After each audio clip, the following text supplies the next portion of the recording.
চাচির সাথে পর্দা আছে? চাচির সামনে দেওয়া জায়েজ আছে? ফুফির সামনে দেওয়া জায়েজ আছে, খালার সামনে দেওয়া জায়েজ আছে, মামির সামনে দেওয়া জায়েজ দেয়।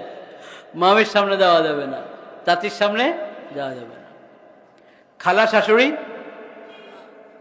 যাওয়া যাবে না। শাশুড়ি শুধু একজন। শাশুড়ি কজন? একজন। আপনার স্ত্রীর মা, উনি হলেন শাশুড়ি। আর যত বলেন এই শাশুড়ি সে শাশুড়ি, এগুলো হলো বাঙালি শাশুড়ি। কিতাব কোরআন এগুলোর শাশুড়ি বলে না। একটা দূর সম্পর্কে আত্মীয়তা আছে, সেটা হক আদায় করেন, আপনি খোঁজ খবর নেন, সহযোগিতা করেন, দোয়া করেন। কিন্তু শাশুড়ি বলে যে মনে করবেন যে আমার বিশেষ আত্মীয় হয়ে গেছে, এখন সামনে যেতে পারবো, এই ধারণা ঠিক? খালা শাশুড়ি, মামি শাশুড়ি, চাচি শাশুড়ি, ফুফি শাশুড়ি, আরো কত শাশুড়ি দুনিয়াতে আছে। কোনো শাশুড়ি শাশুড়ি না। পর্দার দিক থেকে কোনো শাশুড়ি কিনা শাশুড়ি না। সবার সঙ্গে পর্দা করতে হবে। এরকম ভাবে আপনার স্ত্রীর জন্য শ্বশুরকে, শুধু আপনার বাপ, আপনার বাপ হলো শ্বশুর, আপনার চাচা, ওনার চাচা শ্বশুর, আপনার খালু, ওনার খালু শ্বশুর। বলেন আমাদের দেশে তো সবই শ্বশুর, বিশাল তালিকা শ্বশুরের, কিন্তু ওই তালিকা কোনো দাম নেই, পর্দার ক্ষেত্রে কোনো কি নেই। চাচা শ্বশুরের সামনে যাওয়া যাবে না, খালা শাশুড়, খালু শাশুড়ের শ্বশুরের সামনে যাওয়া যাবে না, মামা শ্বশুরের সামনে যাওয়া যাবে না। ফুফা শ্বশুর মানে আপনার স্ত্রীর ফুফা, ওনার সামনেও যাওয়া যাবে না। দেওর স্ত্রীর জন্য, আপনার স্ত্রীর জন্য বাসুর বলেন আর দেওর বলেন, এসব হলো হাদিসের ভাষায় হলো আল হামু।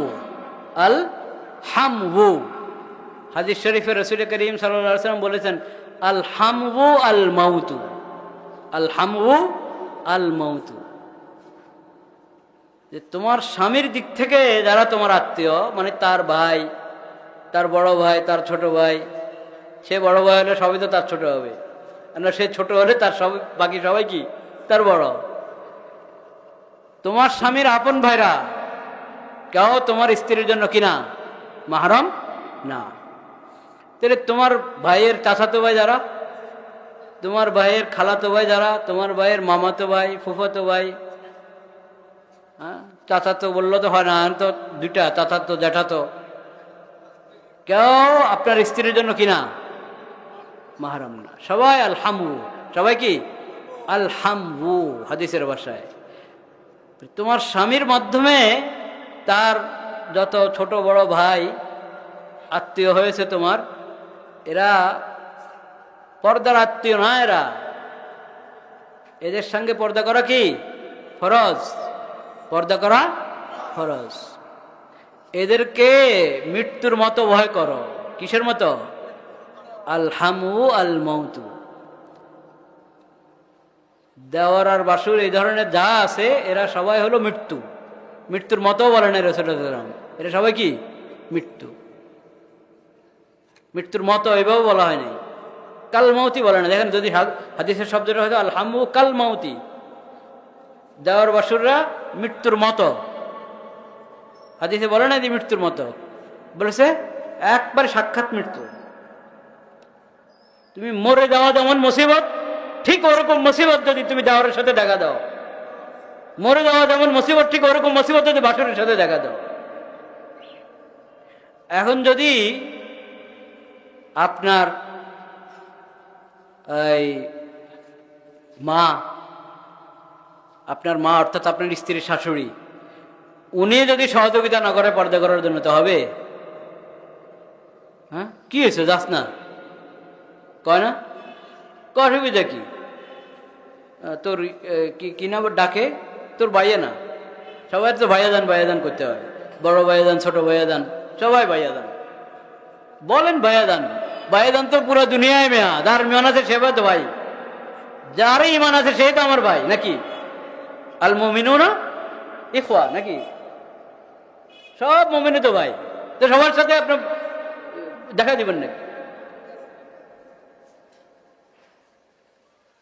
এখন স্বামীর বড় ভাইরাও ভাইদান, ছোট ভাইরাও ভাইদান, ছোট ভাইদান, বড় ভাইদান, মেজো ভাইদান, সবাই ভাইদান। এই ভাইদান আপনি বলেন ঠিক, বলতে পারেন, কিন্তু পর্দার বিধান না আপন জায়গায়। এদের সবার সঙ্গে পর্দা করা জরুরি। কারো সামনে যাওয়া কি নাই? জায়েজ নেই। এগুলো কি আসলে কঠিন? বিধান কি কঠিন? কঠিন না, বিলকুল কঠিন না, একবারে সহজ। খালি নিয়তের দরকার, হিম্মতের দরকার, সৎসাহসের দরকার, আর কিছু না।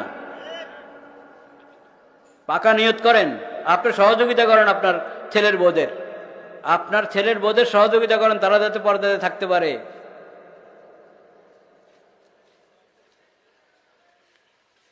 একবারই সহজ। বলবেন যে শাশুড়ি অনেক সময় অসুস্থ থাকে, তো এখন দেওরদেরকে কে খাবার আগায় দিবে? দেওরদেরকে আগায় দিতে হবে কেন খাবার? আমি আমার কথা বলি আপনাদেরকে, আমি কোনো সময় আমার মাকে বলি নাই, অন্যদেরকে দূর কথা, আমার মাকে বলি না যে মা আমার ভাত পাতিল থেকে ভাত নিয়ে যান, ভাত বাড়ি দেন, না খাইও, আর ভোক লাগছে, আমার ভোক লাগছে, আমি পাতিল আছে, আল্লাহর রহমত, রান্না যদি থাকে আছে, নিজে নিয়ে খেয়ে ফেলি। মারাই তো কষ্ট দেওয়ার দরকার নেই। আবার আপনার ভাবেই আপনাকে দিতে হবে খাবার, এটা কেমন কথা? ভাবেই খাবার দিতে হবে কেন? আচ্ছা, তারপরও দেখেন, শরীয়ত কিন্তু কঠিন করে নাই, শরীয়ত কঠিন করে না। আমি না বললাম যে দেওয়ার দরকার, কি কথা ঠিক, যৌক্তিক কথা, কিন্তু এরপরও সবার কি আর একরকম হয়নি। অনেকে চায় যে না, নিজে নিয়ে খেতে পারবো না, ওর দেওয়া হোক। তখন ওর মা আপনার অসুস্থ, দিতে পারছে না, তো ঘরে ভাবি আছে, ভাবিই দিবে, তো ঠিক আছে, ভাবি দেখ। ভাবি খাবার প্রস্তুত করে, দস্তরখান প্রস্তুত করে, রান্না করে চলে যাক, আরেক কামরায় ওর কামরায় ঢুকে যাক, প্রস্তুত করে দস্তরখান বিছিয়ে গেছে, সে সরে গেল, বাস তুমি যাও, সালাম দিয়ে আওয়াজ করে সামনে যাও, দস্তরখান প্রস্তুত, তুমি খাও। আচ্ছা, আরেকটা আছে আতিনার কামরা, সামনের কামরায় বসে খাবা, তো মাঝের দরজাতে পর্দা লাগানো আছে, তো ঠেলে ঠেলে বাসনগুলো দাও ওইদিকে, পর্দার আড়াল থেকে বাসন পেলা দিয়ে দাও ওইদিকে, সে ওইদিকে বসে খাবে। মানে ইচ্ছা করলে সবই সহজ, শুধু নিয়তের দরকার। এই যে পর্দার বিধানকে কেন যে এত হালকা মনে করি আমরা অনেকে, নিশ্চয়ই এই এলাকা হবে না এরকম, কারণ এটা তো দেখি সব দিকে কত মাদ্রাসা, মাশাআল্লাহ, আলেমুল আমাদের দেশ, নিশ্চয়ই এখানের মাস্তুরাত পর্দা লঙ্ঘন করেন না, পর্দা করে চলেন, এবং সবাই পুরুষরা সহযোগিতা করে থাকেন, এরকমই হবে ইনশাআল্লাহ। আল্লাহ তাআলা সবাইকে তৌফিক দান করে। তো আমি বললাম আমিলুস সালিহাত, মানে মুক্তি পাওয়ার জন্য, সফলতার জন্য 4 গুণের দ্বিতীয়টা কি? নেক আমল। এই নেক আমল করণীয়টা করা, বর্জনীয়টা কি? বর্জন করা। এটা মনে রাখতে হবে। হকের উপরে থাকতে হবে সবসময়। এটা বড় পরীক্ষা, অনেক পরীক্ষা আসে হকের উপরে থাকার ক্ষেত্রে। মানুষ যতক্ষণ নিজের মনের মতে হককে পায় তখন সহজে মেনে নেয়।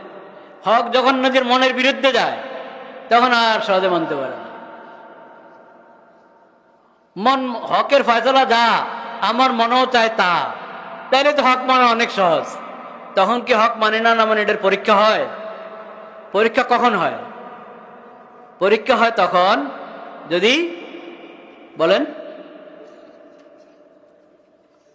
হকের দাবি একটা, আমার মনের দাবি আরেকটা।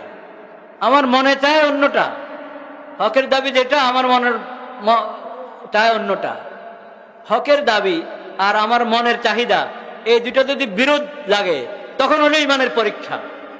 তখন ইমানের পরীক্ষা, তখন হককে আমি পছন্দ করি কিনা, হকের মহব্বত আমার মধ্যে আছে কিনা, হকের উপর আমি থাকতে চাই কিনা, তখন হলো পরীক্ষা। ওই পরীক্ষাতে পাস করতে হবে। এমনি সবসময় আপনি হকের সঙ্গে আছেন, ওটা পরীক্ষা না মেয়া। পরীক্ষা হলো যখন হক আপনার বিরুদ্ধে পড়বে, আপনার মনের বিরুদ্ধে যাবে, যখন হকের ফয়সালা, তখন আপনি হকের ফয়সালা গ্রহণ করেন কিনা, ওটা হলো পরীক্ষা। তখন হকের উপরে থাকা মজবুতির সাথে, তখন সবর ধরে হকের উপরে থাকা, এটা হলো হকের উপরে থাকার নাম। আল্লাহ তাআলা আমাদের সবাইকে তৌফিক নসিব করে। ছোট্ট একটা হাদিস বলে আমি শেষ করে দিচ্ছি। রাসূল করিম সাল্লাল্লাহু আলাইহি ওয়াসাল্লাম বলেছেন, আরবাউন ইযা কুন্না ফীকা ফালা আলাইকা মা ফাতাকা মিনাদ দুনিয়া। চারটা গুণ হাসিল করো। এই চারটা তো শুনলেন, আগে চারটা শুনছেন না? ওই চারটার মধ্যে দ্বিতীয়টা কি বলেন? দ্বিতীয়টা নেক আমল, আমলে সালেহ শুনেন নাই? এই আমলে সালেহের মধ্যে তো বিশাল তালিকা, করণীয় বর্জনীয় তালিকা লম্বা না?